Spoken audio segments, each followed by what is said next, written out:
अनंत कोटि ब्रह्मांड नायक विश्व विधाता परम पिता जगत चालक विश्व चालक अजर अमर अविनाशी परम तत्व या जगाचा ब्रह्मांड नायक पालनहार तारणहार सहार करणारा त्रिभुवनामध्ये ज्याचं अस्तित्व आहे असे भगवान शिव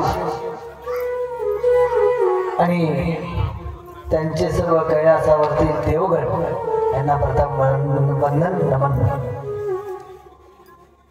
आज आपल्या कथेचा 5वा दिवस उजाडलेला आहे आणि 5व्या दिवशीच्या रात्रीच्या प्रहराला उपस्थित आपल्या गावातील सर्व संत सज्जन मायबाप भक्तिमती माता भगिनी माझ्या शिव प्रिय शिव भक्तांना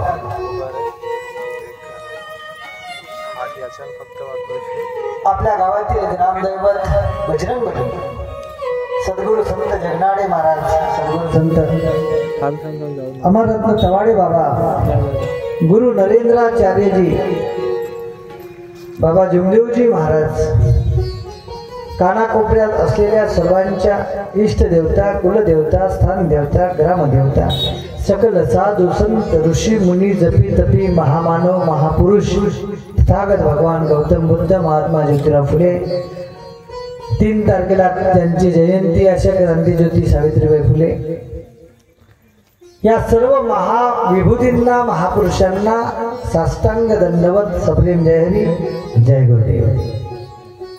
आदरणीय व्यासपीठावरील सर्व कलाकार गुणीजन वादक सर्व हरिभक्तपरायण मंडळी आणि सर्व श्रोते मंडळी भगवान शिवांचं सकाळी आपण काही भक्तीचं महात्म्य पाहिलं। आता त्यांचा जो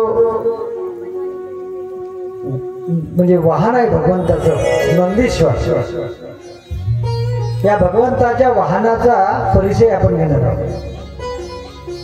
भगवान शिवशंकराचं वाहन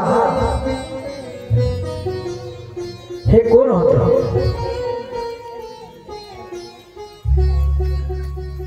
आपण शेतीसाठी त्या वाहनाचा उपयोग करतो पण तो पूजनीय आहे।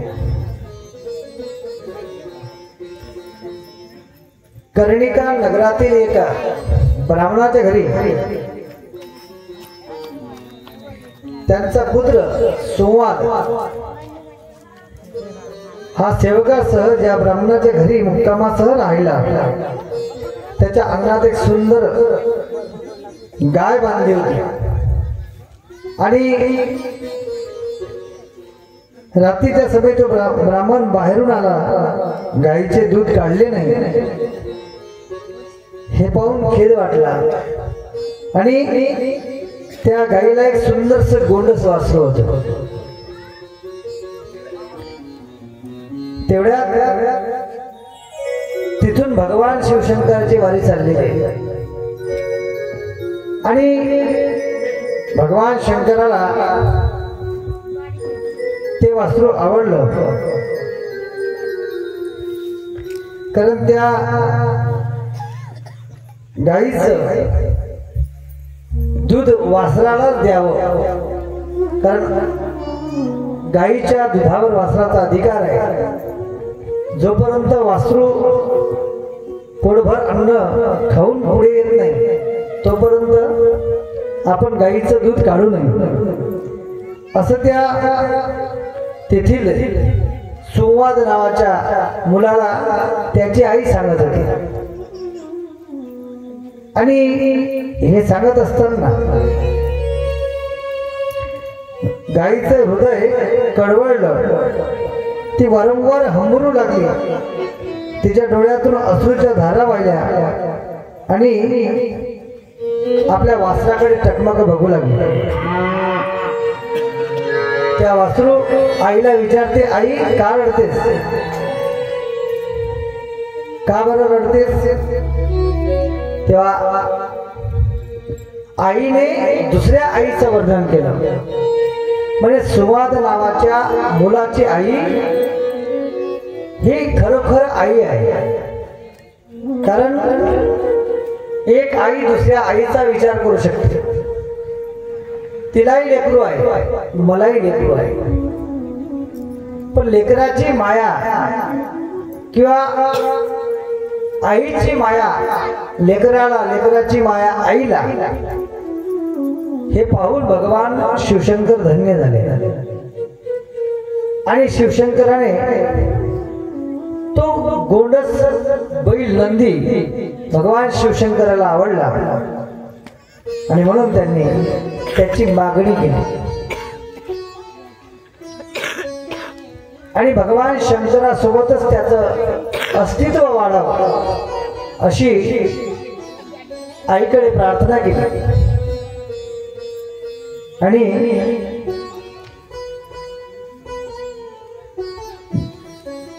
तिथून भगवान शिव त्या मंत्रोच्चाराने, वेदाच्या मंत्रोच्चाराने त्या वासराला मोठं करून आपलं वाहन म्हणून घेऊन चालले आहे. तेवढ्यात अनेक पशुपक्षी, अनेक जीवजंतू, अनेक प्राणी त्यांना मिळाले आणि त्यांनी भगवान शिवाला वंदन केलं आणि म्हटलं की भगवंता, माणसाच्या योनीमध्ये येऊन माणूस तर उद्धार करू शकत नाही, परंतु आपण एका पशुचा उद्धार केलेला आहे, एका पशुला अमर केलेला आहे, त्याबद्दल आम्ही तुमचे खूप खूप आभारी आहोत, ऋणी आहोत. आणि म्हणून कैलास पर्वतावर जात असताना पृथ्वीवरील सर्व जीवजंतू, सर्व मंडळींनी पशुपक्षी भगवंताचं स्वागत केलं. वने म्हणजे फुले, झाडे, वन सगळ्यांनी आणि देवाला वंदन केलं आणि सांगितलं, भगवंता, आपल्या एवढे कृपाळू, दयाळू आणि मायाळू आम्ही अजूनपर्यंत कोणते पाहिले नाही. आपल्यात जी दुसऱ्याविषयीची माया आहे, दया आहे, भाव आहे, तो अतिशय प्रेमळ आहे, आपुलकीचा आहे.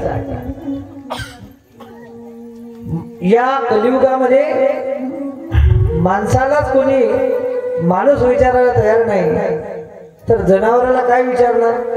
पण भगवान शिवाने सांगितलेलं किंवा आपल्या जीवनामध्ये जे नंदी बैलाला आपलं वाहन समजलेलं आहे, याचा अर्थ की आपला भारत देश हा कृषीप्रधान देश आहे आणि या देशात 80% लोक शेती करत आहेत आणि सगळ्यांचं शेतीसाठी उपयुक्त असणारा जो बैल आहे, त्या बैलाचं संगोपन व्हावं, गायीचं संगोपन व्हावं, तिची प्रतिष्ठा वाढावी, प्रतिमा वाढाव्या, याच्यासाठी भगवान शंकरांनी नंदी बैलाला आपलं वाहन समजलं.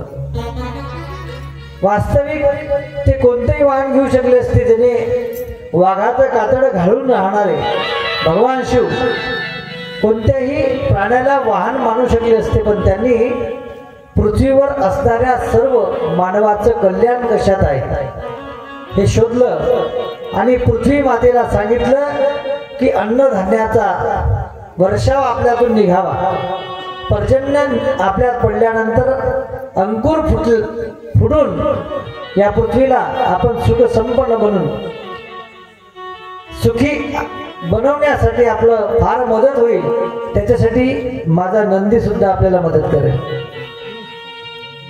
प्रत्येक भक्ताचं नातं हे कोणत्या ना कोणत्या उद्देशानं जोडलं जातं आणि म्हणून भगवान शिवाचे जे वाहन आहे ते नंदी आहे. प्रत्येक देवाला वाहन आहे. देवीचं वाहन वाघ आहे, भगवान विष्णूचं वाहन गरुड आहे, माता लक्ष्मीचं वाहन ऐरावत आहे, गणपतीचं वाहन उंदीर आहे, भगवान शिवशंकराचं वाहन नंदी बैल आहे. आणि म्हणून नंदीश्वर महात्म्य फार लाखो पिढ्याहून आज अमर झालेला आहे। आणि म्हणून नंदीश्वर नावाच्या लिंगाची स्थापना सुद्धा झालेली आहे। म्हणजे भगवंतांनी आपल्या नावासोबत आपल्या वाहनाचाही म्हणजे त्या नंदी बैलाचा सुद्धा उद्धार केलेला आहे। नंदीश्वर या ठिकाणी ज्योतिर्लिंग आहे। आपण 12 ज्योतिर्लिंगापैकी प्रत्येक ज्योतिर्लिंगाचं महत्व अलग अलग आहे। कारण तसाच विचार केला तर पूर्ण ब्रह्मांडभर परमात्मा फिरलेला आहे। हे परमात्म्याचे प्रतीक आहे, माझ्या भगवंताचे प्रतीक आहे। आणि या प्रतीकाची उपमा म्हणजे भगवंत आहे, प्रत्यक्ष साक्षात भगवंत आहे। आणि भगवान शिवाची भक्ती प्रत्येक संतांनी केली। माऊली संत ज्ञानेश्वर महाराजांपासून सगळ्या संतांनी केली, राष्ट्रसंत तुकडोजी महाराजांनी सुद्धा केली। तुकडोजी बाबा बालपणामध्ये शिवाच्या मंदिरात जाऊन तपश्चर्या करत। आजही गोदोडा अरण्यात जर तुम्ही कोणी गेले असाल, गोदोडा जर जंगल पाहिलं असाल तर वंदनीय महाराजांनी शंकर पार्वतीची छोटीशी मूर्ती तिथं स्थापन केलेली आहे, 2 फुटाची। भगवान शिवशंकराचे उपासक राष्ट्रसंत तुकडोजी महाराज सुद्धा होते। आणि गुरुकुंजातल्या ध्यान मंदिरामध्ये भगवान शिवाची मूर्ती आहे। कारण भगवान शिव हे त्रिलोकीनाथ, सर्वांचं कल्याण करणारे, सर्वांचा उद्धार करणारे। शिवनाम से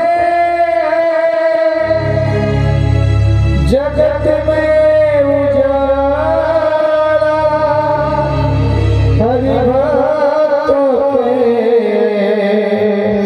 मन में शिवाला।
नंदीश्वरांचं महत्व,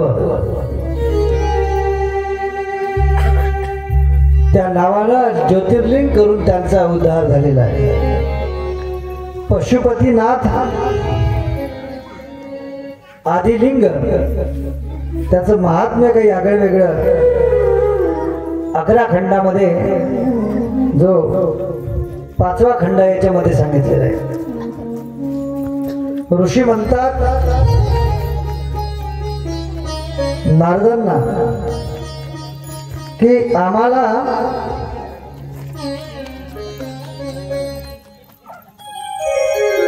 या पशुपती नाथ जे आदिलिंग याची थोडीशी माहिती सांगा.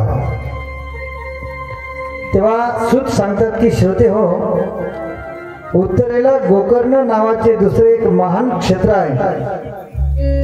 ते रमणीय आहे, पवित्र आहे, मोठे अरण्य आहे. त्यात शिवप्रभूंचे एक चंद्रभाल म्हणजे पशुपतीनाथ नावाचे एक श्रेष्ठ लिंग आहे.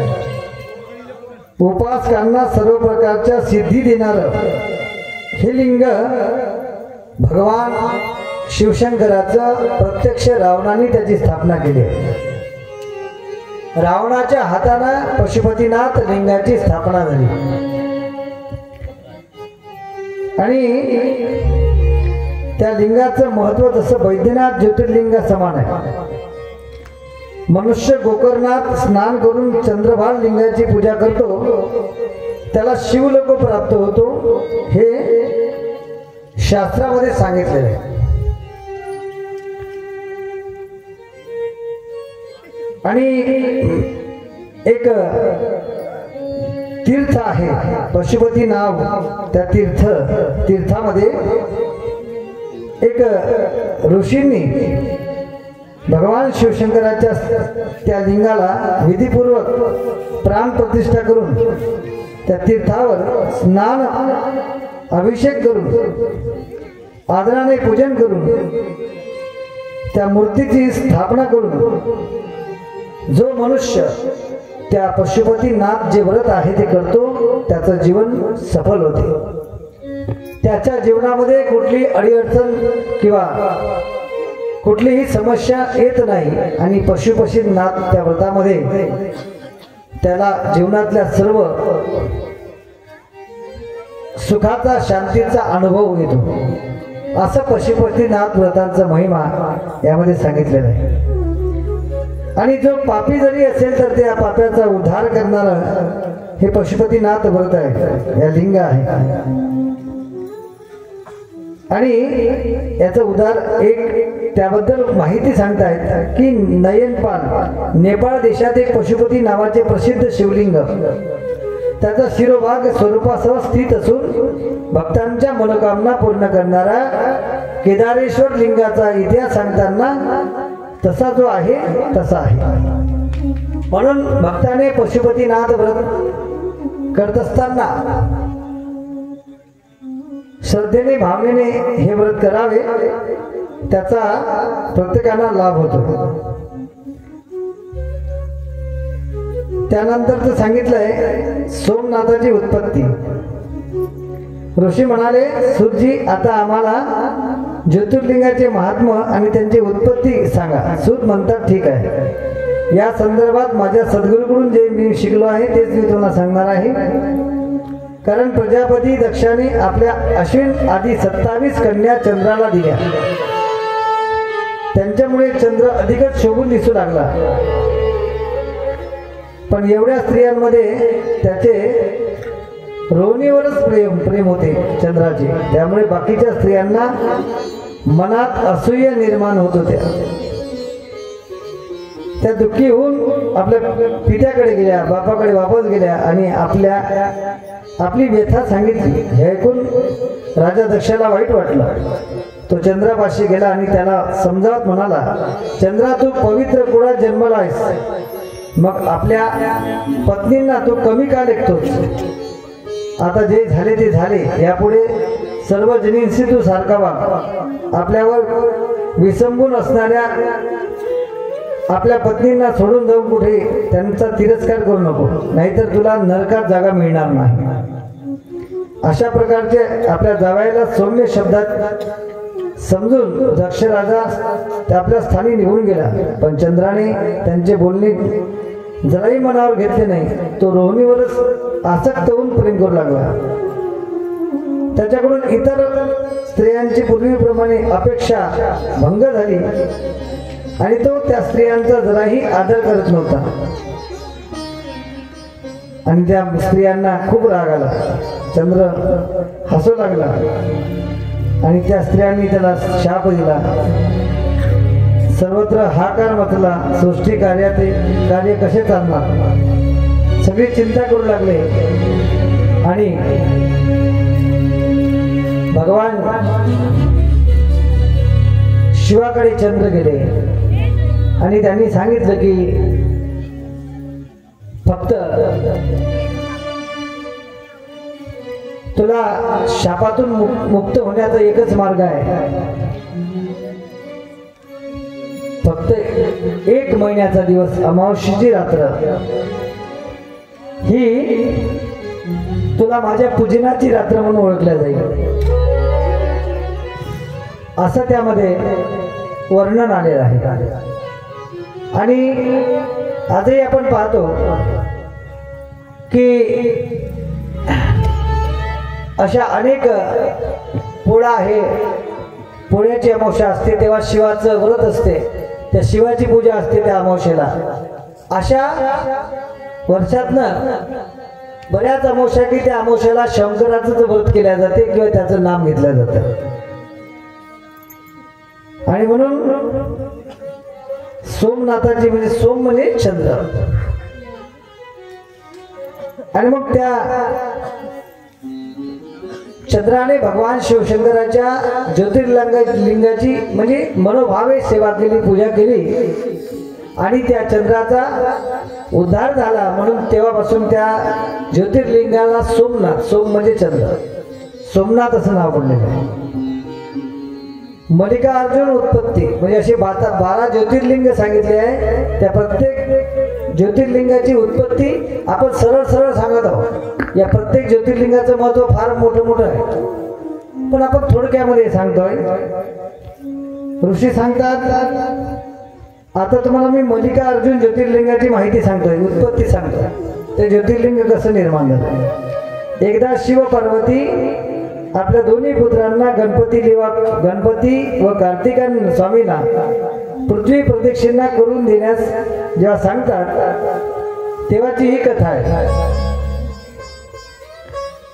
आणि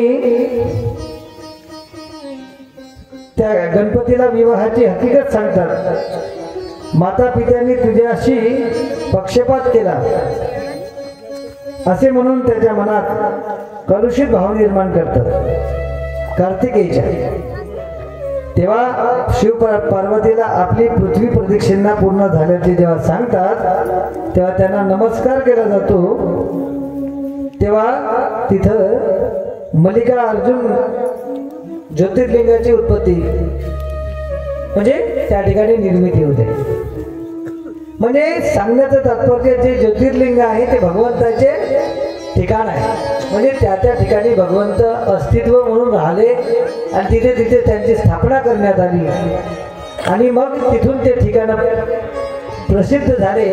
नारदांनी आणि अनेक साधू संतांनी त्याची पूजा केली आणि तिथून प्रत्येक ज्योतिर्लिंगाचं महत्व हे वेगवेगळे सांगितले.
शंकर भगवान की जय। यानंतर शिव महाप्रभूंचे काशीमध्ये वास्तव्य कसे झाले त्या संदर्भात माहिती आली।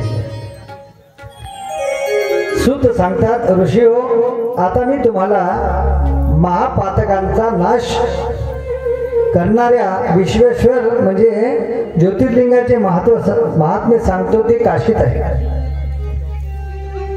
या जगामध्ये दृष्टिगोचर होणाऱ्या सर्व वस्तू सच्चिदानंद रूप, निर्विकार आणि सनातन रूप आहे। त्या कैवल्यात भगवंत सगुण रूपाने प्रकट झाले, त्याला शिव म्हणतात, मग त्याला शिव पुरुष म्हणतात, त्याला स्त्री म्हणतात, स्त्री रूप म्हणतात, त्याला पुरुषालाही शिव अशी संज्ञा आहे, स्त्रीलाही शक्ती अशी संज्ञा आहे। आपले माता पिता दिसले नाहीत म्हणून शिव आणि शक्ती हे वेगळे नसून काशीचे वास्तव्य निर्माण करणारे ज्योतिर्लिंगे म्हणजे विश्वेश्वर भगवान आहे।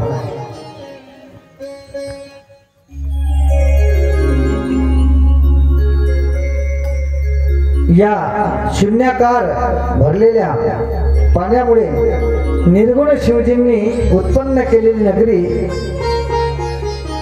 हेलकामध्ये बुडू लागली, तेव्हा शिवजींनी तिला आपल्या त्रिशूळावर धारण करून स्थिर केली। त्यानंतर श्रीहरीने प्रकृती नामक स्त्रीसह ते शयन केले, तेव्हा स्वइच्छेने त्यांच्या नाभी कमळातून ब्रह्मदेव उत्पन्न झाले।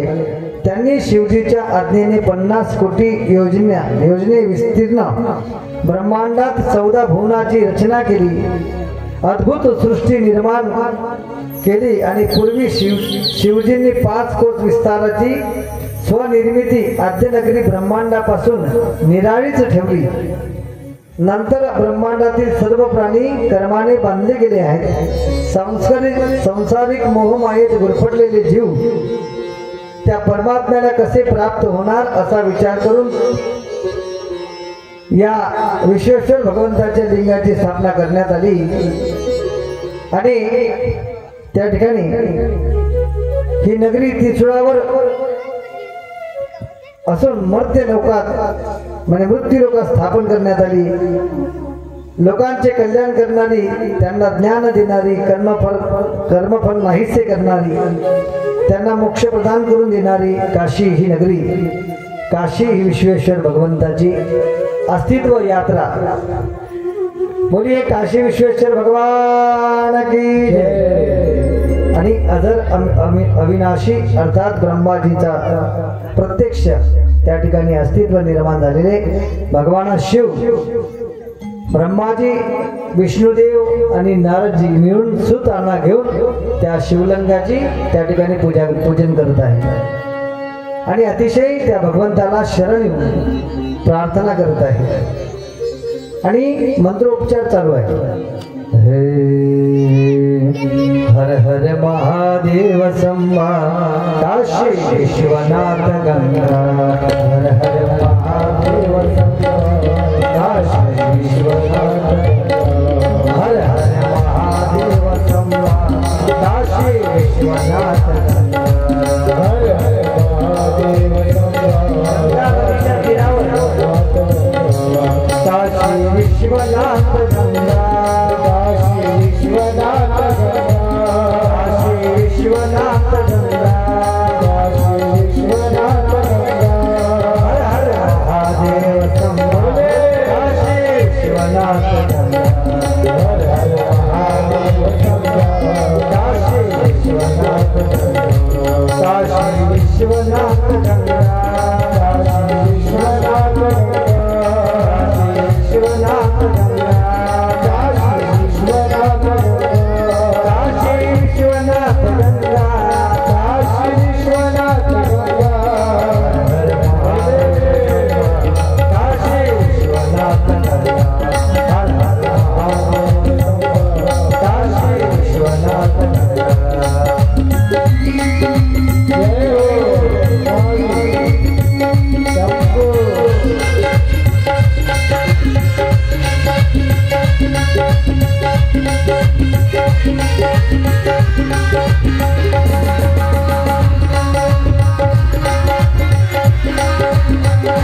काशी विश्वेश्वर भगवंताची कथा पावन पवित्र आहे।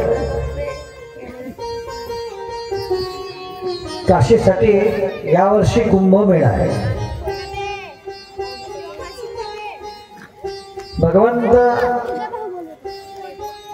अलीकडच्या काळामध्ये भगवान शिवाचं महात्म्य भरपूर वाढत चाललेलं आहे आणि काशी विश्वनाथ भगवंताचं दर्शन गंगा नदीच्या तीरावर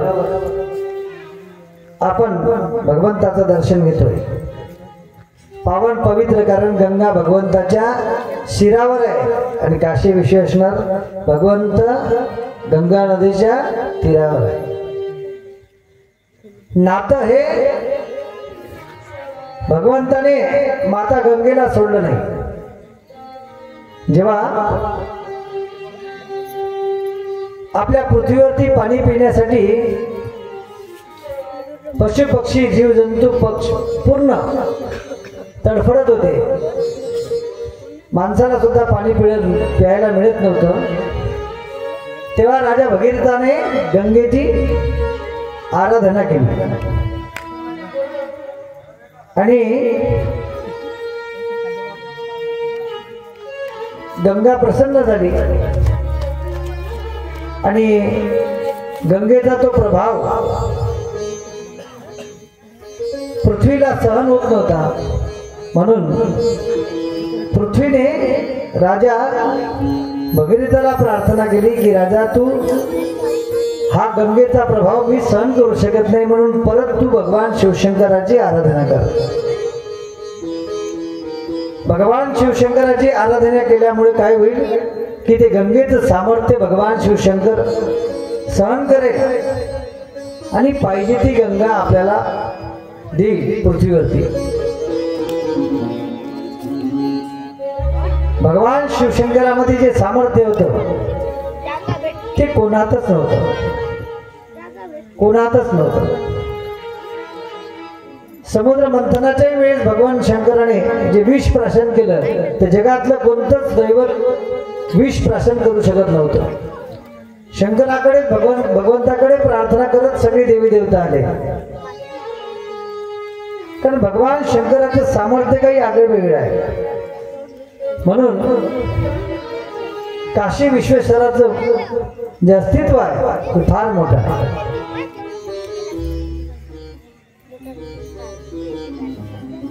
आणि शिवशंकर भगवान हे प्रत्यक्ष मोक्षदाते, कारण त्यांच्याजवळ 6 ब्रह्माकडे उत्पत्ती, विष्णूकडे पालन आणि संपवणे महेशाच्या हाती आहे। या तिघांचंही सूत्र चालवणाराही शिव आहे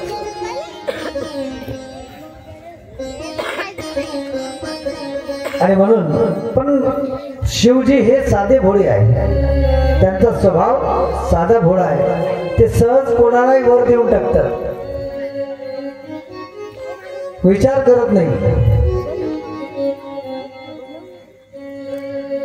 त्यांच्या जीवनामध्ये अनेक सारे प्रसंग, अनेक सारे उदाहरण आपण महाशिवपुराणाच्या माध्यमातून सांगू, पण भगवंतांना ते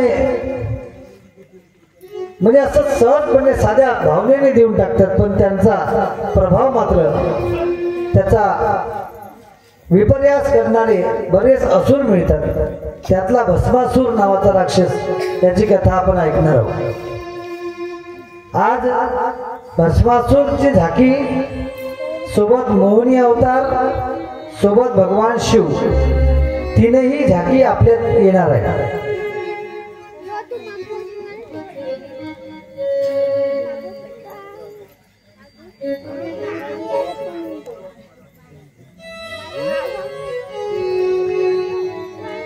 आज आपण जुन्या वर्षात आहोत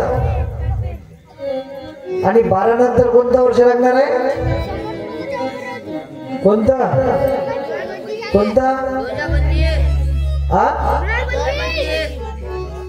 2000 25 त्याच्यामुळे आपल्याला झोपायला जमत नाही। आजची कथा चालणार आहे दुसऱ्या वर्षात। कोण्या वर्षात? 2024 पासून आपल्याला कथा चालवायची आहे 2025 पर्यंत। म्हणजे 2024 पासून 2025 पर्यंत 1 वर्ष कथा चालवायची आहे। तुम्ही तयार आहे बसायला? हा, कारण मी यासाठी म्हटलं गावागावात आज बरेच लोक काय करू लागले माहिती आहे का? नवीन वर्षाची सुरुवात करण्यासाठी काय करणार?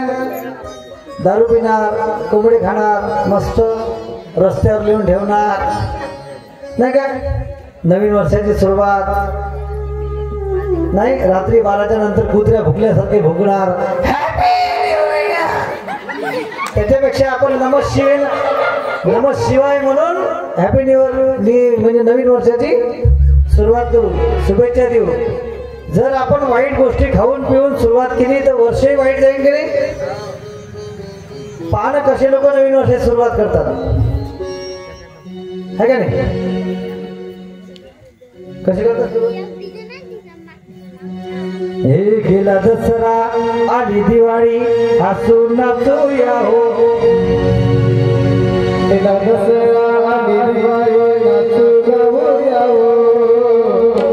नवीन वर्ष सुखाचे जाओ, नवीन वर्ष सुखाचे जाओ। गेला दसरा आली दिवाळी नाचू गाऊया हो। गेला दसरा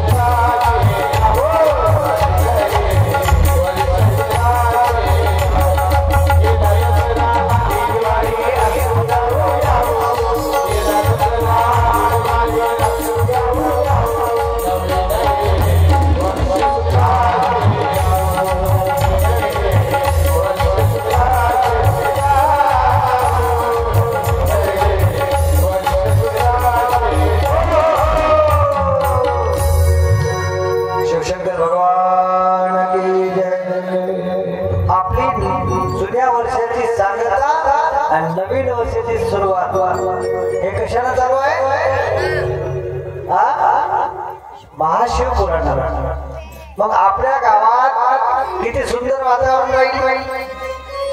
जगात लोक म्हणजे बकरे कापून कोंबडे कापून नाही का, दारू पिऊन डुकराचं मटण खाऊन साजरी करते आणि असे पिसाला सारखे भेटते। त्याच्यापेक्षा आपलं नवीन वर्ष हे सुंदर जाणार आहे, कारण नामस्मरणाने नवीन वर्षाची आपण सुरुवात करणार आहोत। काही मुलं नाही का नवीन वर्षाची खूप वाट पाहून राहिली नाही का। आता मागच्या वर्षी एक पोरगा मला भेटलं होतं, त्यानं आपल्या मैत्रिणीने मेसेज पाठवला नवीन वर्षाच्या हार्दिक शुभेच्छा। त्याच्यात एक विचित्र लिहिलेलं होतं, मला वाचल्यावर खरं वाटलं।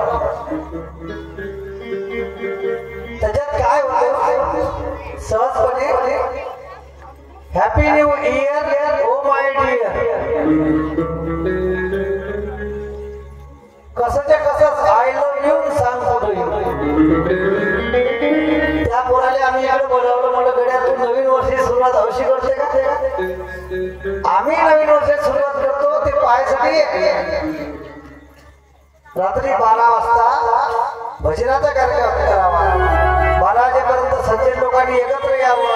नवीन वर्षाला निरोप देताना असं द्यावा, या वर्षात दुःख आलं नाही भगवंता, पुढच्या वर्षात येऊ देऊ नको, चांगलं पीक घेऊ दे, आमच्या लेकरांचं आरोग्य चांगलं ठेव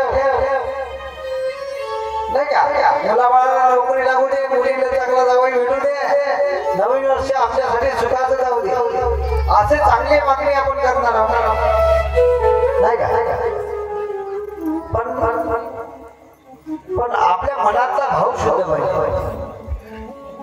काशी विश्वेश्वर भगवान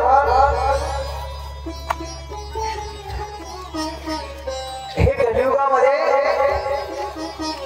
आपण पाहतो की पवित्र रूपाने, म्हणजे त्याला आपण म्हणू की जागृत आहे. भगवान विश्वेश्वराची भक्ती जो कोणी करतो जागृत, त्याला आत्मजागृती होते आणि त्याच्या जीवनामध्ये आनंदी आनंद, सुख, शांती, समृद्धी, ऐश्वर्य म्हणजे नांद निर्माण होते, चालू होते.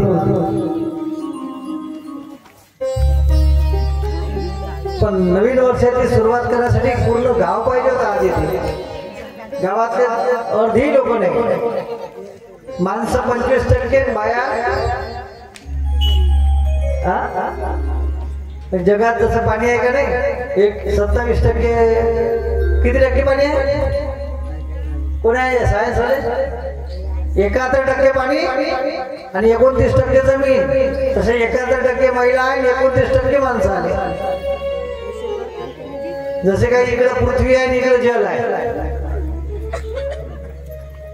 नवीन वर्ष एवढ्याच लोकांसाठी चांगलं पाहिजे का? घरी झोपलेले कसं पाठवायचं आहे मला सांगा. मी भगवंताने विनंती करतो, मेसेज पाठवून देतो राहतो.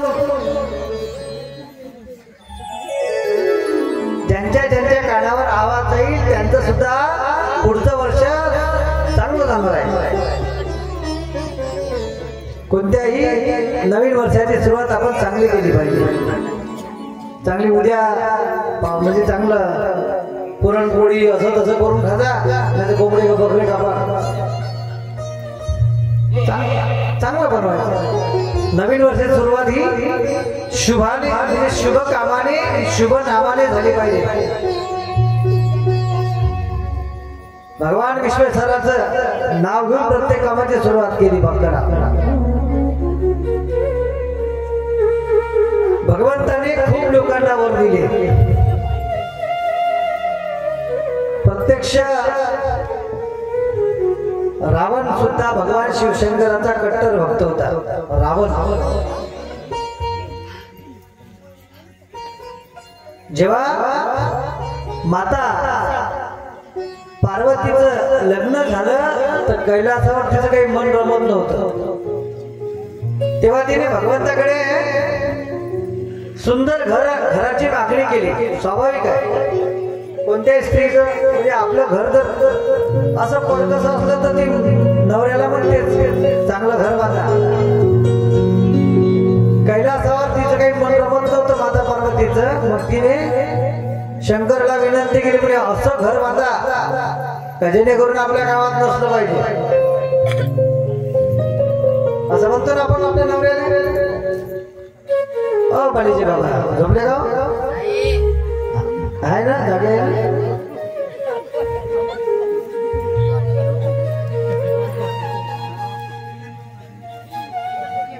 तर चांगलं घर बांधा असं म्हणतो ना आपण. पण तसं पार्वती नाही म्हणलं, म्हणे शंकर भगवंता आपल्याला राहायला घर लागेल ना, असं बांधा की कोणाचं नसलं पाहिजे. त्यांनी एवढं सुंदर सोन्याचं घर बांधलं. कोणाचं, कशाचं? सोन्या धातूचं सुंदर महाल राजवाडा निर्माण केला आणि त्या राजवाड्याच्या वास्तूसाठी कुणाला बोलावलं माहिती आहे का? रावणाच्या वडिलांना. रावणाचे वडील हे ब्राह्मण होते. रावणाचे वडील ब्राह्मण होते. रावण ब्राह्मण कुळातला आहे आणि ती सोन्याची लंका सुंदर सजून होती मस्त. शेवटी ब्राह्मणाला दान देण्यासाठी काहीतरी द्यावं म्हणून त्यांना विचारण्यात आलं. वास्तुविधी आटोपली आणि तुम्हाला काय पाहिजे तर त्यांनी काय मागावं? त्यांनी घरच मागून टाकलं. रावणाजवळ जी सोन्याची लंका होती ती भगवान शिवशंकराची आहे. त्या सोन्याच्या लंकेचं कितीतरी लोक वर्णन करत होते पण ती बनवणारी विभूती कोण आहे तर भगवान शिव आहे. त्यांनी कुबेराला सांगितलं, विश्वकर्माला सांगितलं, सुंदर अशी सोन्याची लंका निर्माण केली. भगवान शिव कोणाला काय देईन सांगता येत नाही. म्हणून भगवान शिव हे साधे भोळे आहे. त्यांची भक्ती कधी फळाला येते. शिव शंकर को जिसने पूजा उसका उतारवा अंत काल में अवसर में उसका बेड़ा पार हुआ.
नाही म्हणताय?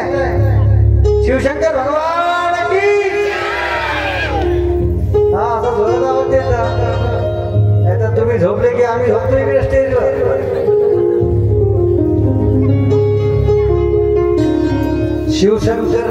शिवशंकर को जिसने पूजा उसका ही उद्धार हुआ.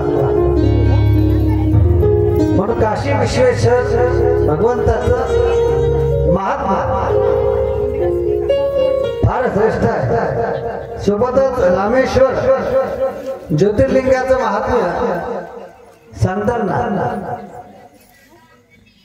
सुख सांगतात. नारद म्हणतात, ऋषी हो, आणखी तुम्हाला रामेश्वर ज्योतिर्लिंगाची उत्पत्ती कशी झाली ते सांगतो, श्रवण करा.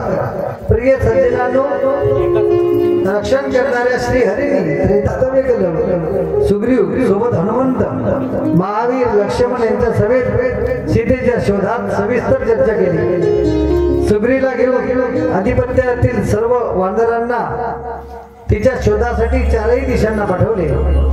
दक्षिणेस गेलेल्या कपिश्रेष्ठ हनुमंताला परत येऊन श्रीरामाची भेट घेतली. जानकी लंकेत आहे असे सांगून तिचा चुडामणी दाखवला. ते शुभ वर्तमान ऐकून श्रीरामांना अत्यंत आनंद झाला. सीतेची सुटका करण्यासाठी त्यांनी लंकेवर स्वारी करण्याचे ठरवले. लक्ष्मण, सुग्रीव, हनुमान, अंगद, नल, नील, जामवंत आणि 18 पद्म वानरासह त्वरेने प्रस्थान केले.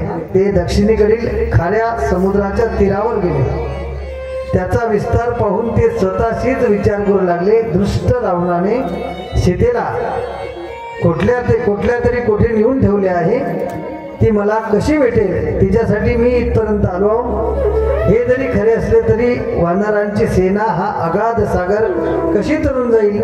लंकेमध्ये पर्वत उघडून टाकणारा पराक्रमी रावण आहे. इंद्राला जिंकणारा मेघनाद हा त्याचा पुत्र आहे. लंका त्याचा दुर्गम त्याचा किल्लाच आहे. मग त्यांनी अंगद आदी वीरांना तेथे राहून विश्रांती घेण्यास सांगितले. तेवढ्यात त्यांना तहान लागली. हे लक्ष्मणाला म्हणाले, प्रभू श्रीराम म्हणतात, बंधू, मला खूप तहान लागले. एखाद्या वानराच्या पाठवून पाण्याची व्यवस्था कर. ते ऐकताच तेथे असलेले सर्व कपिवीर दश दिशांना गेले आणि मुबलक पाणी घेऊन आले. ते रामचंद्र प्रभूच्या समोर ठेवले. त्यांनी हात जोडून विनम्र भावनेने म्हणाले, स्वामी, तुमच्या आज्ञेने आम्ही हे मधुर पाणी, शीतल जल घेऊन आलो. हे प्राशन करण्याची कृपा करा. वानरांची ती सेवा पाहून तत्परता श्रीरामांना फार आनंद झाला, प्रसन्न वाटले. त्यांनी त्यांच्याकडे कृपा दृष्टीने पाहिले. त्यांचा पाण्याचा स्वीकार करून प्यावास सुरुवात केली. त्याच वेळी त्या आपल्या आराध्य दैवतीची म्हणजेच भगवान शंकराची आठवण झाली. त्यांनी तिथल्या तिथेच एक वाळूचे रिंग तयार केले. होम हवन, आवाहन आदी 16 उपचारांनी त्यांनी विधिपूर्वक विष्णू पूजा केली. त्याला साष्टांग नमस्कार केला. अनेक दिव्य स्त्रोतांनी शिवस्तुती केली. म्हणाले, महादेव, तुम्ही भक्तवत्सल आहात. मी दीन भावाने तुम्हाला शरण आलो आहे. माझे मनोरथ पूर्ण करा, रक्षण करा. हे समुद्राचे पाणी अगाध आहे आणि पलीकडच्या प्रवाहामध्ये रावण प्रबळ आहे. मी तुमचा भक्त असला तरी तुम्ही दिलेल्या वराने उन्मत आणि दुर्जय तो झालेला आहे, अहंकारी आहे. वानरांना घेऊन त्यांच्याशी युद्ध करायला निघालो, पण हे खरे कपिवीर फार चंचल आहे. अशा परिस्थितीला माझे मनोरथ कसे सिद्ध होईल? मला कोण आधार आहे? मी तुमचा दास आहे.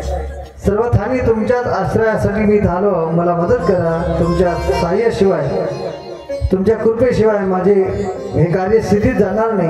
प्रार्थना पूर्ण झाल्यावर श्रीरामाने शिवप्रभूंना वारंवार नमस्कार करून त्यांना उत्स्फूर्त जय जयकार करून शिवमंत्रांचा जप करून शिवाचं ध्यान करून तिथे प्रेमाई हृदयाने नृत्य करून गल्लनाद करून त्यामुळे ज्योतिर्मय महेश्वर अतिशय प्रसन्न झाले आणि पार्वती पार्षद गणासोबत शास्त्रोक्त निर्मळ धारण करून श्रीराम मुख प्रगट झाले व म्हणाले, श्रीराम तुझे कल्याण हो.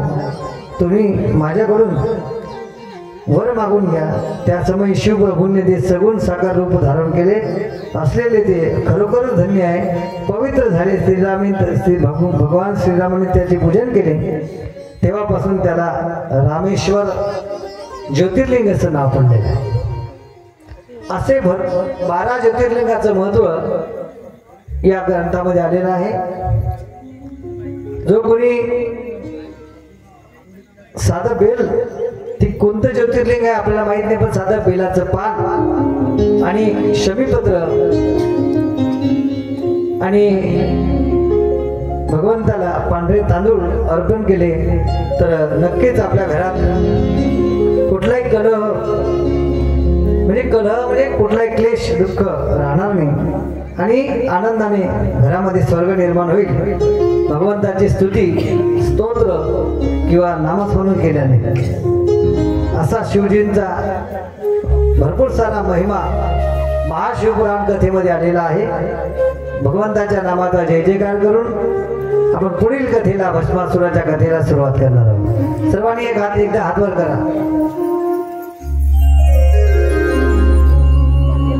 हॅलो.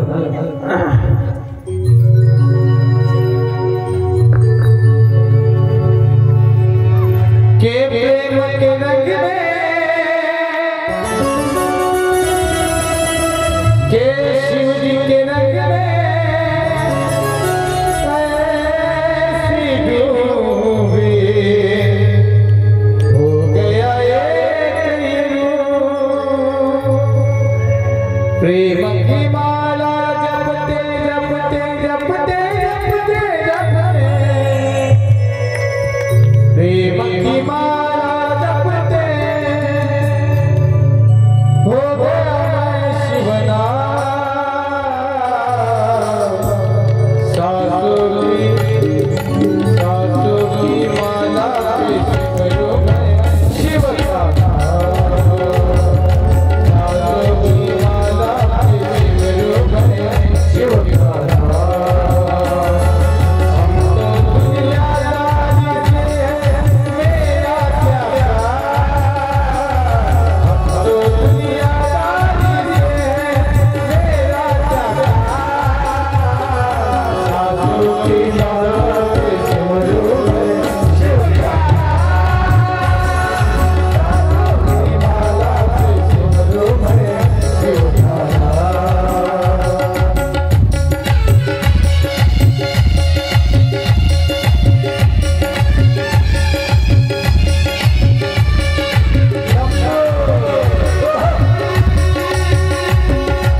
की माला पे सुमरु में शिव का नाम।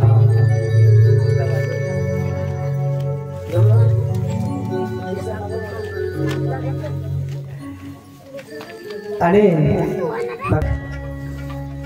एका पर्वतावर गेला निवांत, एका पायावर उभा राहून अन्न पाणी त्याग करून सतत 6 महिने भस्मासुराने अखंड ओम नमः शिवायचा जप केला।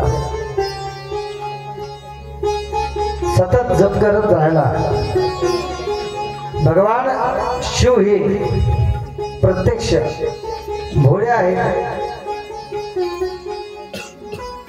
त्याने भस्मासुराला त्याच्या सेवेचं फळ देण्यासाठी विचार केला की काय करावं। हा तर असुर आहे। माता पार्वती म्हणते असुराला कधी दान देऊ नये, कारण त्यांना पचत नाही। एखादी गोष्ट मिळवणं सोपं आहे, पण ती गोष्ट टिकवणं पचवणं कठीण आहे। वाघिणीचं दूध सर्व दुधांमध्ये श्रेष्ठ आहे, पण त्याला जर ठेवायचं असेल तर ते फक्त सोन्याच्या धातूतच राहते, दुसऱ्या धातूत राहत नाही, ते फाडून टाकते। एवढा प्रभाव सामर्थ्य त्या दुधामध्ये आहे। तसंच भगवान शिवाला पार्वती माता म्हणते की ज्या माणसांना सहन होत नाही, पचवता येत नाही, अशाला वरदान देऊ नका। पण भगवान शिव हे अत्यंत भोलेभाळे असतात। कोणी त्यांची भक्ती केली की त्यांना ते सहज बोलून टाकतात। तथास्तु भगवान शिवांना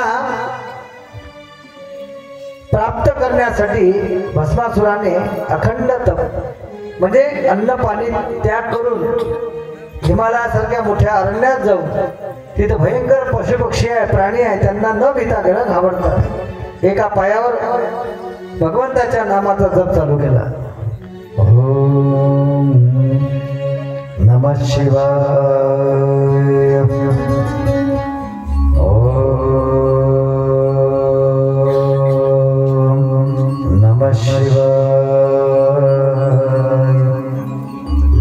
शिवशंकर भगवान आणि भस्मासुराला पाठवला। ओम नमः शिवाय। भस्मासुर भगवान शिव शंकराची आराधना करू लागले। ओम नमः शिवाय।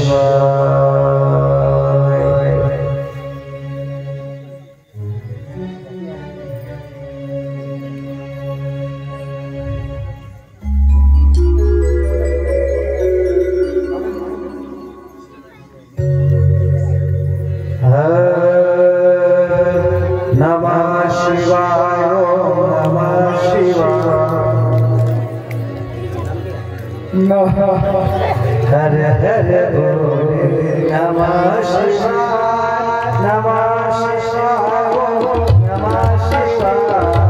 हर हर बोले नमः शिवाय, नमः शिवाय, नमः शिवाय। हर हर बोले नमः शिवाय, नमः शिवाय, नमः शिवाय।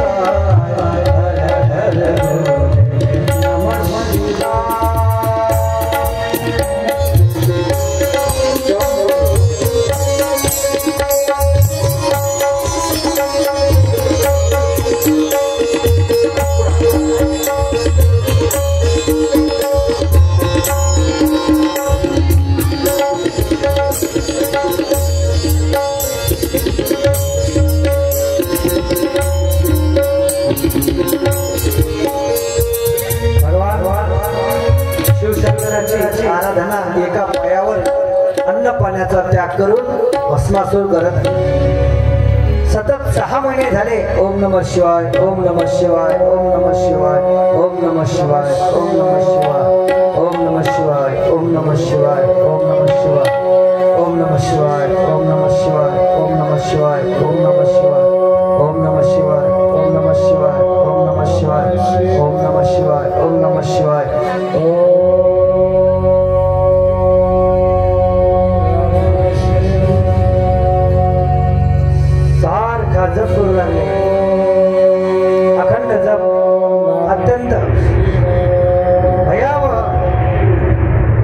भस्मासुराचं आकार विकार रूप इंद्रदेव आणि सर्व प्रजापती सर्व नारद ऋषी मुनी जपी तपी घाबरू लागले. जर भस्मासुराने वर मागितला तर तो कोणाला भस्म करेल सांगता येत नाही. भगवान शिवानी त्यांना वर देऊन दिला नाही पाहिजे म्हणून सगळे प्रार्थना करतात देवाकडे.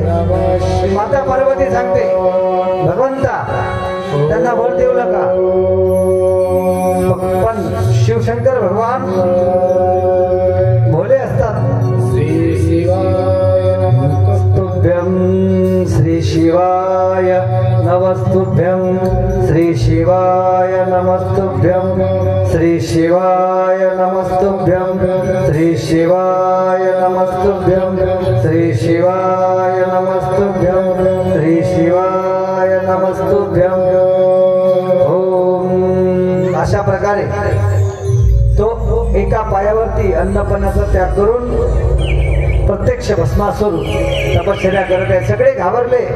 सगळ्यांची त्रिभुवनामध्ये थरारली आणि म्हणत आहे की पाताळामध्ये स्वर्गामध्ये पृथ्वीवरती हा भस्मासूर हा माजून जाईल. तो कोणाला ऐकणार नाही आणि सर्वांचा सर्वनाश करेल. म्हणून कधी वाईट माणसाच्या नादी लागू नये. तो कधी कुणाचा नाश करेल सांगता येत नाही. आणि त्याला जर एखादी गोष्ट मिळाली तर त्याला त्याचा अहंकार प्राप्त होतो. ते पचवू शकत नाही. त्याला क्रोध येतो. अशा प्रकारे भस्मासुराला भगवान शिवशंकर वरदान देणार आहे अशी त्याला खात्री होती. म्हणून त्याने भगवान शिवाची आराधना केली, प्रार्थना केली. भगवान शिव 6 महिन्यानंतर भगवान शिव त्याच्या आराधनेला प्राप्त झाले आणि तिथे त्याच्या नजरेसमोर उभे राहिले आणि म्हणतात भस्मासूर डोळे उघड. तुझी आज तपस्या पूर्ण झाली. तुने फार तपस्या केली माझ्यासाठी. डोळे उघड. भस्मासूर डोळे उघड. भस्मासुराने डोळे उघडले. भगवंत समोर उभे दिसले. भगवंताला साष्टांग दंडवत केलं. भस्मासुराने पाया पडा ना. शब्दाकडे लक्ष ठेवा. भस्मासूर पाया पडा. मी जसं बोलतो त्याच्याकडे लक्ष ठेवा. भस्मासुराने भगवान शंकराचे चरण धरले. शंकराने विचारलं भस्मासूर कशासाठी माझी तपश्चर्या केली. काही नाही भगवंता, मला असा वर द्या. मला कोणी मारू नाही शकलं पाहिजे. पण मीच त्याच्या डोक्यावर हात ठेवील. तो मात्र भस्म झाला पाहिजे. भगवंत साधे भोळे आहे. भगवंताने तथास्तु म्हटलं आणि वर देऊन दिला. वर दिला भगवंताने. हा भस्मासूर अहंकाराने क्रोधाने खूप हसू लागला.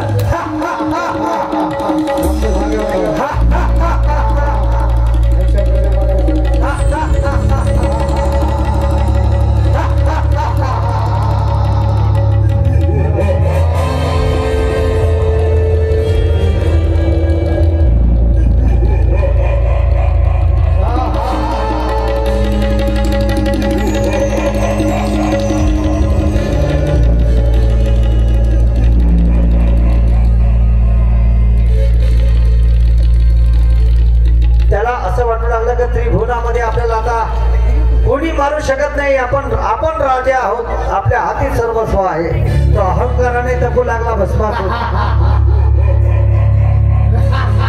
असुर होता तो. असुर ज्याला कुठली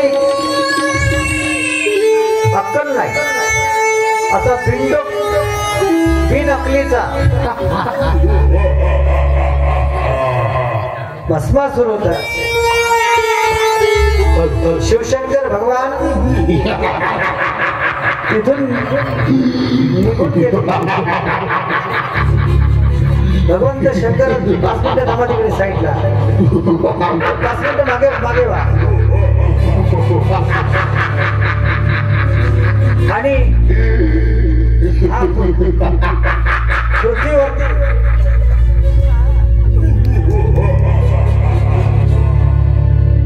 पृथ्वीवरती याला खूप असं भयानक वाटू लागलं की मला कोणी हरू शकत नाही.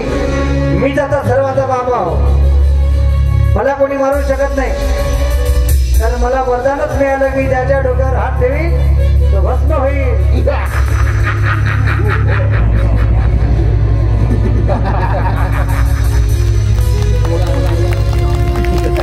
आणि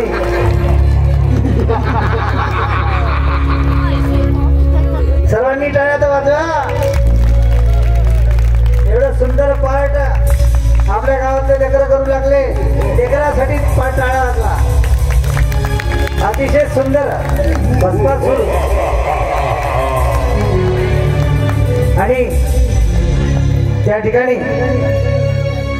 थोडस लाईट पडून द्या ना 5 मिनिट.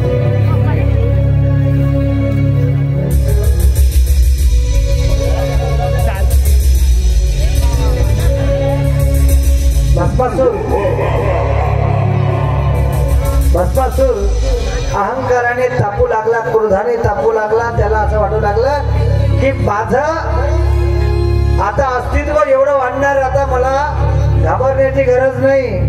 मी सर्वाचा या पृथ्वीचा ब्रह्मांडाचा राजा होणार.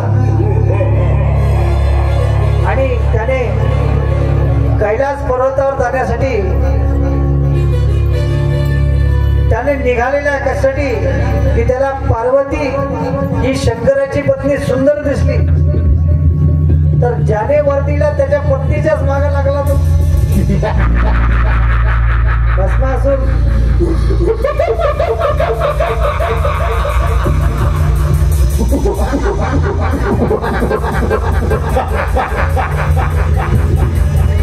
पार्वतीच्या मागे लागला भस्मासूर. पार्वती शंकराकडे धावत आली. भगवान शिवशंकराला म्हणाली, देवादिदेव महादेव मला वाचवा. तुम्ही तर म्हणत होते ना की भक्त हे साधे असतात, भोळे असतात. हे भक्त पा, ज्या भक्ताला तुम्ही वरदान दिलं तोच भक्त आपल्या विनाशाचं कारण बनत आहे. म्हणून कधीही ज्याला पचवता येत नाही अशा भक्ताला वरदान द्यायचं नाही. शेवटी शंकर पुढे आले. शंकर पुढे आले. या शंकर पुढे आल्यावर पार्वतीच्या मागे लपली आणि शंकर भस्मासुराला समजावू लागले. शंकर भस्मासुराला समजावू लागले, पण भस्मासुर काही ऐकत नव्हता. शेवटी शंकर घाबरले आणि शंकरला वाटायला लागलं की माझी विद्या माझ्याच विनाश का, म्हणजे माझ्या विनाशाचं कारण बनेल. पण भगवान शिवशंकर विचार करू लागले. तेव्हा नारद महर्षी आले. नारदाने नारायणाकडे निरोप आणला विष्णूकडे, आणि विष्णूकडे निरोप आणला, प्रभू आपल्या इथे भस्मासूर नावाचा एक असा विचित्र राक्षस आहे. तो भगवान शिवाने त्यांना वरदान दिलं आणि तो भगवान शिवाच्याच पाठीमागे लागलेला आहे. आता काय करावं, कसं करावं? तर भगवान विष्णू म्हणतात तुम्ही घाबरू नका. शिवजींना मी नेहमी सांगत असतो, देवादिदेव महादेवांना, की तुम्ही कोणालाही वरदान देऊ नका, पण आपले देव भोळे आहे. तेव्हा विष्णू भगवंतांनी त्या ठिकाणी नारदांना सांगितलं तुम्ही घाबरू नका, मी आता त्या भस्मासुराचा कसा वध करणार आहे, तुम्ही फक्त पाहत राहा. मी एका सुंदर मोहनीचं रूप घेणार आहे. आणि प्रभू नारायण एका सुंदर स्त्रीचं रूप घेऊन कैलास पर्वतावर आले. त्या ठिकाणी भस्मासूर आमच्या भगवान शंकराच्या पाठीमागे लागलेला आहे.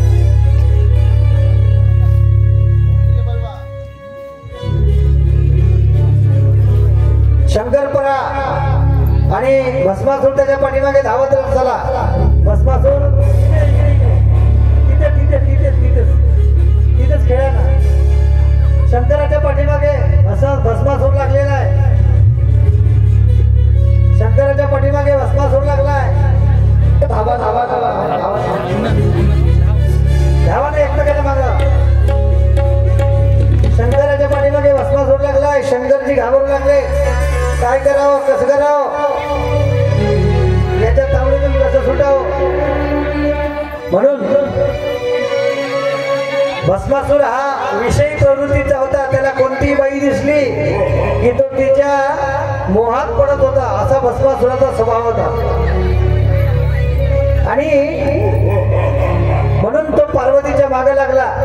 पार्वतीने कशी बशी सुटका केली आणि शंकरजी तिथून निघून गेले. आणि भगवान विष्णूने अवतार घेतलेल्या मोहिनीनं एकदम त्या भस्मासुराला मोहित करून टाकलं. सुंदर सुंदर मोहित केलं. आणि सुंदर रूप घेऊन आलेली मोहिनी हिला पाहून भस्मासूर खुश झाला आणि विचार करू लागला अशी सुंदरी मला मिळाली तर माझं जीवन धन्य होईल. तेव्हा सुंदरी म्हणतात, मोहिनी म्हणते अहो भस्मासूर मी फक्त तुमच्यासाठीच आलेली आहे. तुमच्यासाठीच माझा अवतार आहे. मी तुमच्याशी लग्न करायला तयार आहे. तुम्ही फक्त म्हणा. भस्मासूर म्हणतो अगं तुझ्यासारखी मोहिनी मी अजून पाहिली नाही. इतकी सुंदर जणू काही परी माझ्यासाठी भगवंताने म्हणे पाठवलेली आहे. इतकी सुंदर परी माझ्यासाठी मिळाली. मी धन्य झालो. तेव्हा सुंदरी म्हणजे मोहिनी म्हणते माझी एक अट आहे. माझ्याशी लग्न करायचं असेल पण माझी एक अट आहे. तुम्हाला माझ्यासोबत नृत्य करावं लागेल आणि माझ्यासोबत नृत्य करताना माझ्यासारखं जर तुम्ही नृत्य करू शकले त्याच्यात जर पास झाले तर मी तुमच्याशी लग्न करीन अन्यथा करणार नाही. तेव्हा भस्मासूर म्हणाला अगं नृत्य काय तू म्हणशील ते करील मी तुझ्यासाठी. तर इतकी सुंदर पत्नी मला मिळाली तर माझं जीवन धन्य होईल. मग भस्मासूर आणि आमची मोहिनी भगवान विष्णूंचे अवतार हे आता एकमेकांचं पाहून नृत्य करणार आहे.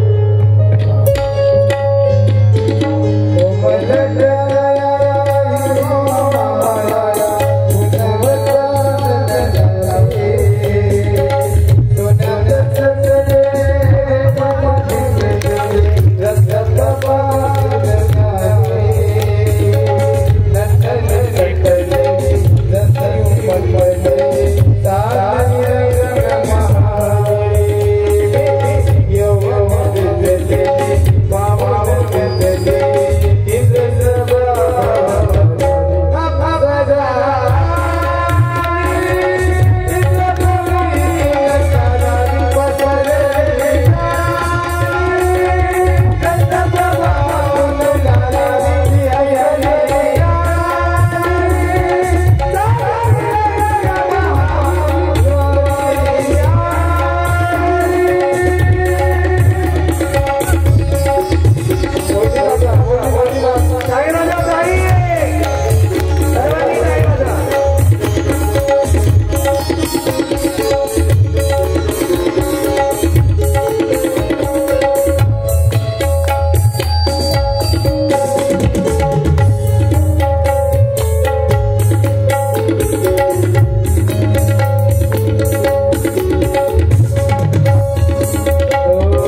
किती सुंदर नृत्य करत आहे कसं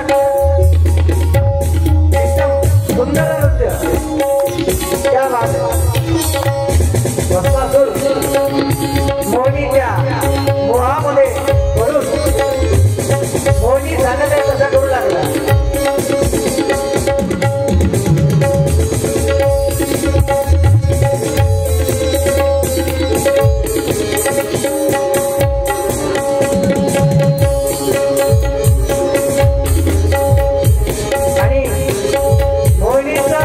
ज्याप्रमाणे नृत्य आहे तसं भस्मासूर करू लागला मोहिनीचं पाहू जशी मोहिनी नाचणार आहे नृत्य करणार आहे तसं भस्मासूर नृत्य करू लागला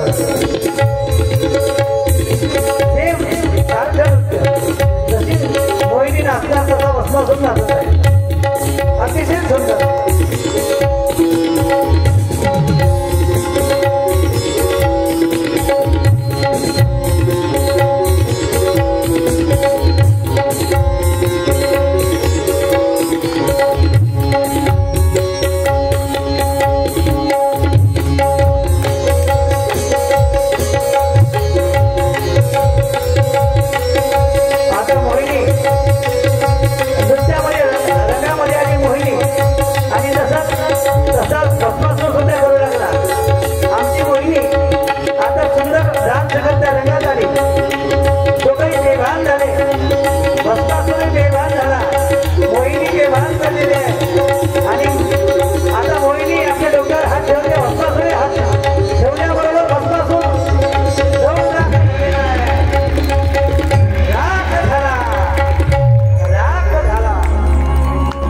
अशा प्रकारे टाळ्या वाजवा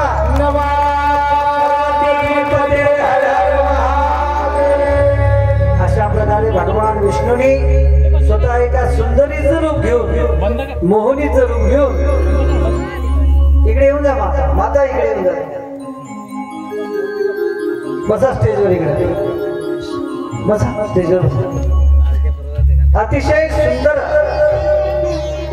पार्ट आपल्या गावातल्या मुलांनी केलेला आहे लाईट लावा गाडी सरळ कसं गाडी सरळ मोहिनीच्या रूपामध्ये सांगा माता तुमचं नाव थोडस तरी मिळालं तर लोक अहंकार करतात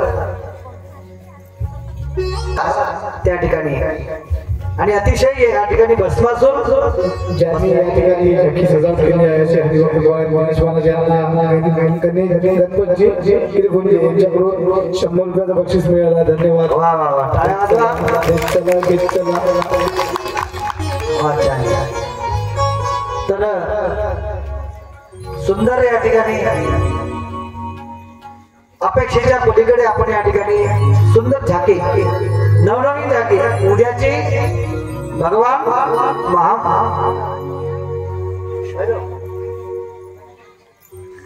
अर्ध नारी नटेश्वर उद्याचं पाठ राहणार आहे म्हणजे अर्धा शंकर अर्धी पार्वती माणूस एकच राहील अर्ध नारी नटेश्वराचं पाठ उद्या आता माहित नाही कोण घेते तर माणूस शोधायला लागेल गावात सकाळ आम्हाला डोक्यात राहावं लागते कोण्या माणसाला शोभत मग प्रत्येक भाऊ मागं लागते आमचे झाकीकार महाराज मग शोधत राहते आपल्या गावात जर नाही भेटला तर मग ते कोण्यावर घेऊन विकत भाड्यान घेऊन भेटलं तर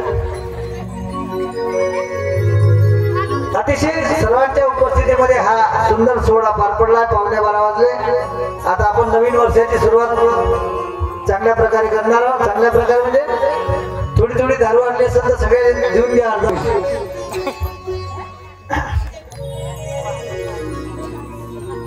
भगवंताचे अवतार हे दाखवून आपण हे अवतार आपल्यातच आहे भस्मासूर आपल्यातच आहे मोहिनी आपल्यातच आहे नाही का पण एक आपल्याला सांगावं लागते या प्रकारे भगवान शिवाचं महात्म्य फार मोठं आहे अनेक ठिकाणी भगवान शिवशंकरांच्या लीला आहेत नाही का माता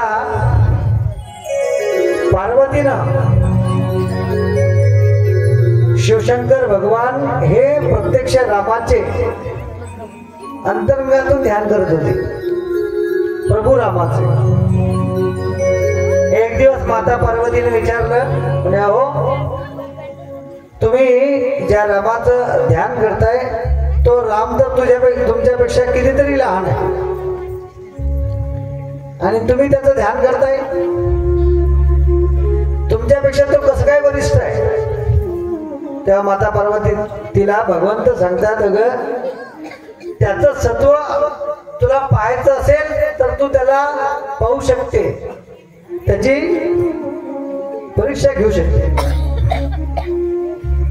माता पार्वती जेव्हा सीता माता अशोक वनातून चोरीला गेल्या आणि रावण घेऊन गेले मायावी सीता, तेव्हा भगवान राम सीतेला शोधण्यासाठी वनामध्ये चालले होते.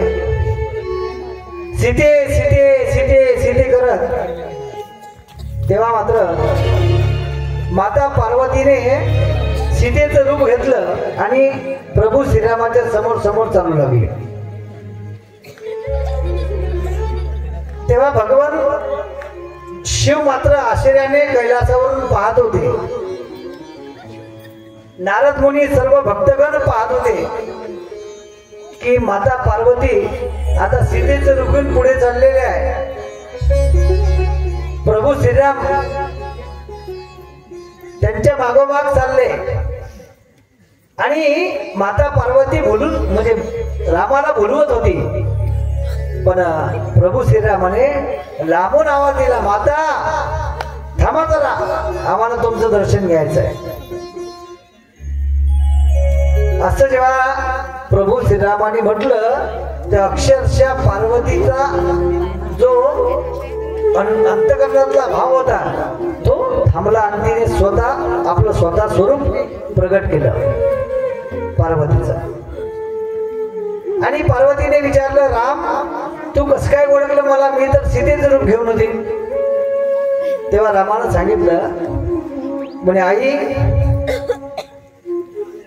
सीता जर असती तर ती माझ्या मागे येत होती, पुढे नव्हती धावत. आणि तुम्ही पुढे चालल्या होत्या माझ्या, म्हणून मी ओळखलं की माझी सीता माझ्या पुढे कधीच जात नाही आणि ती असूच शकत नाही. पुढे जाणारी माझी सीता असूच शकत नाही, कोणीतरी वेगळी आहे. म्हणून मग माझ्या पत्नीच्या व्यतिरिक्त असणाऱ्या ज्या काही महिला आहेत त्या माझ्यासाठी आई आहे, म्हणून मी आवाज दिला आई. माझी पत्नी माझ्या मागे आली असती, माझ्या पुढे चालत नव्हती. आणि ते पाहून प्रत्यक्ष पार्वतीच्या डोळ्यातही अश्रू आले. परणारी माऊली समान म्हणजे मातेच्या समान, माऊली समान. भगवान श्रीरामानं हा आदर्श आम्हाला दिलेला आहे की ओळखत असताना पत्नीने कसं राहावं हे रामाने सांगितलं की माझी जर सीता असती तिथे माझ्या पुढे कधीच जात नव्हती. अशी प्रत्येक माणसाची सीता असावी जी सीता नवऱ्याच्या पुढे कधीच जात नाही.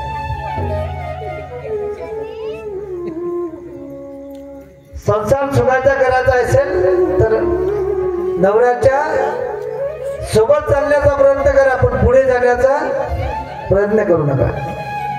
पाठीमागे या, कदाचित सोबत चालण्याचा प्रसंग आला तर सोबतही चला, पण एक पाऊल नवऱ्याच्या पुढे जाण्याचा प्रयत्न केला तर संसार कधीच सुखाचा होणार नाही. रामायणाचा आदर्श घेण्यासारखा आहे. वास्तविक वनवास हा सीतेला झाला नव्हता, रामाला झाला होता. राजाची कन्या होती ती, तिला घरी काहीही कमी नव्हतं, पण ती रामाच्या सोबत चालली. कारण का लग्न झालेल्या पुरुषासोबत आपल्याला आयुष्य काढायचं आहे.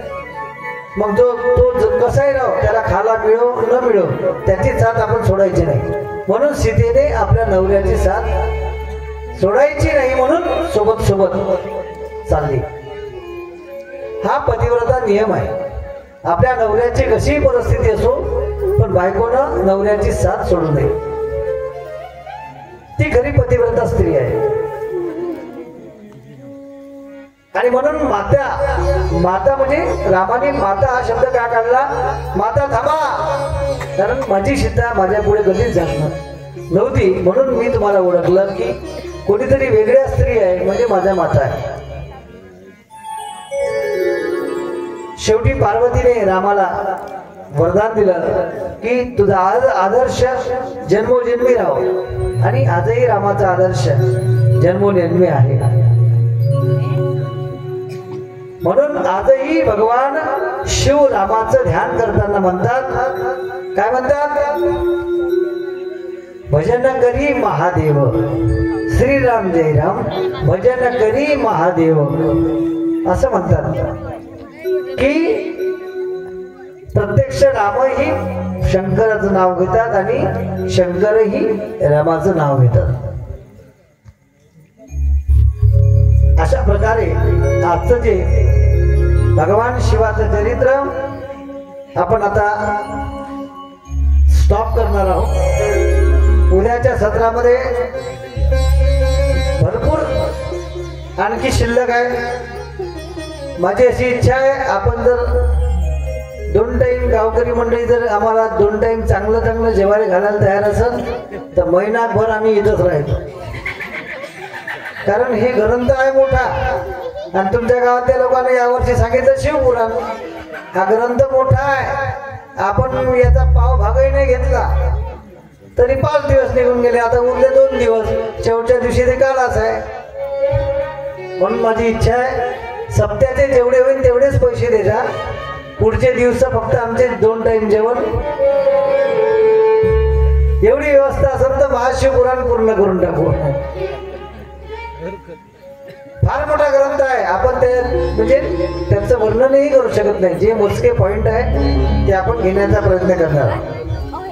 उद्या सकाळच्या याच्यामध्ये महाकाल, अनेक प्रकारचे भद्रकाली, अनेक प्रकारचे अवताराचं कार्य आपण सांगणार आहोत. अर्धनारी नटेश्वर संध्याकाळच्या सत्रामध्ये झाकेसह दाखवणार आहोत. आता नवीन वर्ष उद्या आहे, चांगलं म्हणजे सकाळपासून आपली रामधून पासून नवीन वर्ष असं म्हणजे प्रसन्न वाटलं पाहिजे गावामध्ये. असं नेहमीच आपण सजावट वगैरे करतो, पण काही उद्या वेगळी सजावट करा असं वाटलं पाहिजे की आज वर्षाचा पहिला दिवस आहे. आता तुम्ही कशी सजावट करता वेगळी तुमचं तुम्हाला माहिती, पण उद्या वेगळं वाटलं पाहिजे. आणि नवीन वर्षाची सुरुवात ही चांगली व्हावी यासाठी की आपलं पालोरा गाव हे अतिशय चांगलं म्हणजे आरोग्यानं, समृद्धीनं, ऐश्वर्यानं, पैसा अडक्यानं, धनधान्यानं भरपूर असा. आपल्या गावात कोणी रोगी राहू नये, पापी राहू नये, दुःखी राहू नये. आपण भगवान शिवाकडे प्रार्थना करू, आमचं वर्ष चांगलं जाऊ दे.